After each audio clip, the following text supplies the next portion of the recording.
George Clooney once said no to a sky-high paycheck, and for just a single day of work. In a new interview with The Guardian, the Tender Bar director told the story of his decision, which he said he came to with his wife, Amal Clooney. He said, "I was offered $35 million for one day's work for an airline commercial, but I talked to Amal about it, and we decided it's not worth it. It was associated with a country that, although it's an ally, is questionable at times. And so I thought, well, if it takes a minute's sleep away from me, it's not worth it." George also talked about making other decisions to prioritize what really matters over work. He told the outlet that he doesn't always have to act, saying, "My wife and I had this conversation when I turned 60 this summer. I said, I can still bounce around pretty good, and we both love what we do, but we gotta make sure we don't book ourselves silly. So part of it is just us making sure we live our lives." A big part of living their lives is spending quality time with their 4-year-old twins, Alexander and Ella. The Catch-22 star said their little ones are, quote, so different, explaining, "Alexander loves to laugh and Ella's very serious, always making sure everybody plays by the rules. They really are born with their personalities."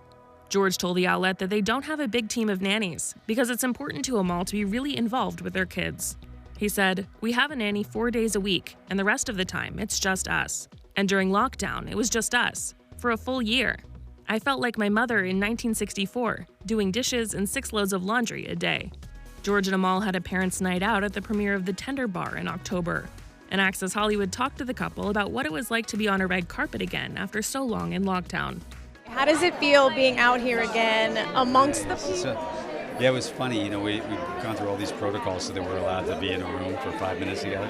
And it's sort of emotional just to see people and see faces. I've been seeing like this of people for a year and a half. One of the people they got to see in person was Ben Affleck, who stars in The Tender Bar. George showed off his signature sense of humor when he told Access why his pal was right for the part. We went to a lot of other actors before Ben, and he was really, honestly, the cheapest we could get.